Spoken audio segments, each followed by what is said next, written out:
ইন্নাল আবদাল মুমিনা ইয়ারা যুনুবাহু কান্নাহু কাঈদুন তাহতা জাবাল। ঈমানদার একটা গুনাহকে মনে করে আমার মাথার উপর একটা পাহাড়, এই পাহাড়টা আমার উপর যে কোনো সময় পড়তে পারে। ঈমানদার মনে করে একটা পাহাড় আমার উপর, এই পাহাড়টা আমার উপর পড়তে পারে। এই হাদিস দ্বারা বোঝা যায় ঈমানদার যখন কোনো গুনাহ করতে যায়, করার সময় তার মনের মধ্যে এই জিনিসটা আসবে, সর্বনাশ, আমার উপর একটা পাহাড়, এই পাহাড় আমার উপর পড়তে পারে। বলেন তো পাহাড় পড়লে মানুষ বাঁচে না মরে? তাহলে একজন প্রকৃত ঈমানদার ছোট্ট গুনাহকে আওয়াজ দিয়ে বলেন কিসের মতো মনে করবে? আপনাদের হাত পায়ে ধরে বলি আজকে থেকে গুনাহ করার আগে কথাটা মনে রাখবেন, আমি একজন ঈমানদার, একটা গুনাহ আমার কাছে পাহাড়ের মতো মনে হওয়া দরকার। যদি দেখাইতে পারতাম, সিনাডা ফাইরা আপনাদেরকে দেখাইতে পারতাম কত কষ্ট নিয়ে কথাগুলা বলতেছি।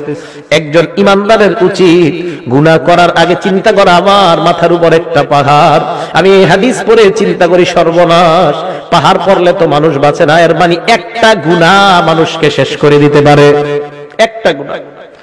এবার নবী বলেন ওয়া ইন্নাল ফাজিরা, পাপাচার বান্দা ইয়ারা যুনুবাহু কাযুবাব মাররা আলা আনফিহি, পাপাচার বান্দা একটা গুনাহকে মনে করে মাছির মতো, নাকের সামনে দিয়ে চলে যায় একটা মাছি, যে মাছিটা নাকের সামনে দিয়ে যায় আবার আসে, কোনো কেয়ার করে না। একটা মাছি আমার সামনে দিয়ে গেছে, গুনাহকে কোনো গুনাহ মনে করে না। পাপাচার বান্দা গুনাহকে গুনাহ মনে করে না, গায়ে হলুদের অনুষ্ঠান করে কিছু মনে করে না, সাউন্ড বক্স বাজায় গান বাজায় কোনো কিছু মনে করবে না, বিশাল বড় বড় গানের পার্টি করবে কিছু মনে করবে না। তার কাছে মনে হবে একটা মাছির দানা আমার সামনে দিয়ে যায় আবার আসে। বলেন তো যদি ঈমানদার হয় ওই গুনাহ কিসের মতো মনে হবে? মনে থাকবে নি? এবার শোনেন নবী বলেন যদি গুনাহ হয়ে যায় আল্লাহর কাছে তওবা করো, আল্লাহ তোমার জিন্দেগীর গুনাহগুলো মাফ করে দিবেন। হাদিসের মধ্যে নবী উদাহরণ দিয়ে বুঝায় লাল্লাহু আফরাহু বিতাওবাতি আবদিহি মিন রাজুল নাযালা মানজিলাত ওয়া বিহি মাহলাকা। কোন বান্দা একটা সফরে বের হয়, বের হওয়ার পর ওই বান্দা সফর করতে করতে অনেক দূর যায়, যাওয়ার পর হঠাৎ বান্দা এক জায়গায় বিশ্রাম নেওয়ার জন্য সফর বিরতি দেয়। হঠাৎ আশেপাশে তাকায় দেখে কোনো মানুষ নাই, ঘর নাই, ঘর বাড়ি কিছু নাই। যেই কোনো মুহূর্তে তার উপর কোনো হিংস্র প্রাণী আক্রমণ করতে পারে, অথবা কোনো ডাকাত দল তার উপর আক্রমণ করতে পারে। আশেপাশে তাকায় দেখে কেউ নাই, কেউ নাই। এবার ওই বান্দা, তার সাথে তিনটা জিনিস আছে। এক নাম্বার মাহু রাহিলা, তার সাথে আছে তার বাহন, বাহন। দুই নাম্বার আলাইহা তাআমুহু ওয়া শারাবু, ওই বান্দার বাহনের উপর তার খানা এবং তার পানি তার বাহনের উপর। শুনেন, এক ব্যক্তি সফরে বের হয়, বের হওয়ার পর যাইতে যাইতে হঠাৎ এমন একটা জায়গায় যাত্রা বিরতি দেয়, যেই জায়গায় যাত্রা বিরতি দেওয়ার পর আশেপাশে তাকায় দেখে কেউ নাই, যেই কোনো মুহূর্তে তার জীবনটা চলে যাওয়ার আশঙ্কা। এমন একটা ভয়ঙ্কর মুহূর্তে ওই বান্দা এবার তার সাথে মাত্র তিনটা জিনিস, ওয়াবিহি মাহলাকা, তার নাশের আশঙ্কা, মাহু রাহিলা, তার বাহন আছে, খানা আছে, পানি আছে, আর কিচ্ছু নাই। বান্দা চিন্তা করলো একটু ঘুমায় নেই, ঘুম থেকে ওঠার পর আবার সফর শুরু করব।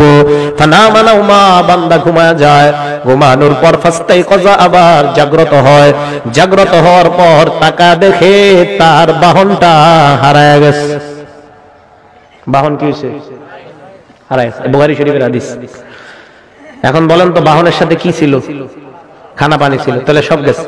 ফাশতাদ্দাল হাররু ওয়াল আতাশু, প্রচন্ড গরম আবার প্রচন্ড পিপাসা, পানি কই? হ্যাঁ, চলে গেছে। বান্দা চিন্তা করে সর্বনাশ, আমি আমার বাহন হারিয়ে ফেললাম, খাবার হারিয়ে ফেললাম, পানি হারিয়ে ফেললাম, কি করা যায়? বান্দা চিন্তা করে আবার যদি ঘরে ফিরে যাই সম্ভব না, যদি আমি আবার আমার গন্তব্যের দিকে রওনা হই তাও সম্ভব না, কারণ খানা পানি বাহন কিছুই নাই। এবার বান্দা আল্লাহর উপর ভরসা করে চিন্তা করে এই জায়গায় ঘুমায়া যাই, যেন ঘুমের মধ্যে আমার মরণ হয়ে যায়, পিছনেও যাবো না সামনেও যাবো না।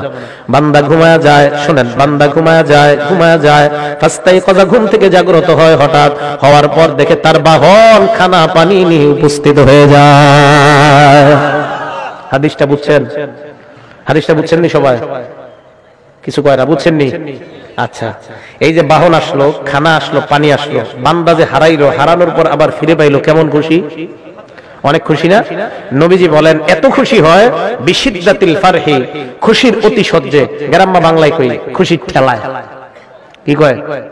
খুশির ঠেলায় আল্লাহরে কয় আল্লাহুম্মা আনতা আবদি ওয়া আনা রাব্বুকা, আল্লাহ আপনি আমার গোলাম, আমি আপনার রব। হ্যাঁ, আল্লাহরে কয়, মানে জানে না এর মুখ দিয়ে কি বাইরে এসে কইতে পারে না। এর মানে বোঝা যায় বান্দার মাথা ঠিক ছিল না, আল্লাহরে কি বলছে বান্দার মনে নাই।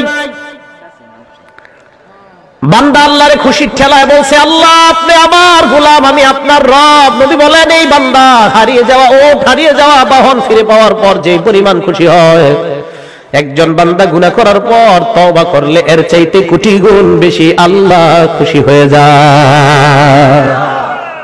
আল্লাহ এত খুশি হয় বান্দা গুনাহ করে তওবা করে আল্লাহর কাছে। তাহলে বলেন আজকে থেকে আমরা ওয়াদাবদ্ধ, গুনাহ করার পর কাউকে বলবো না, বলবো একমাত্র একজনকে। আওয়াজ দিয়ে বলেন তিনি কে? আল্লাহ তুমি আমার হাত দিলা, পা দিলা, চোখ দিলা, মাবুদ কত গুনাহ করলাম, চোখের মাধ্যমে, হাতের মাধ্যমে, পায়ের মাধ্যমে। আল্লাহ আমার সন্তান যদি কষ্ট পায় আমি কষ্ট পাই, মাবুদ আমিও গুনাহ করলে তুমিও তো মনে হয় এরকম কষ্ট পাও, কারণ তুমি না আমারে কত মায়া করে বানাইলা। আল্লাহ না আমারে আপনারে মায়া করে বানাইছে। আপনার ছেলে কষ্ট পেলে আপনার কত কষ্ট লাগে, তো আল্লাহ আমারে আপনারে বানাইছে। এই হাতটা দিয়ে যখন গুনাহ, আল্লাহ বান্দা এই হাতটা তো গুনাহ করতে দেই নাই।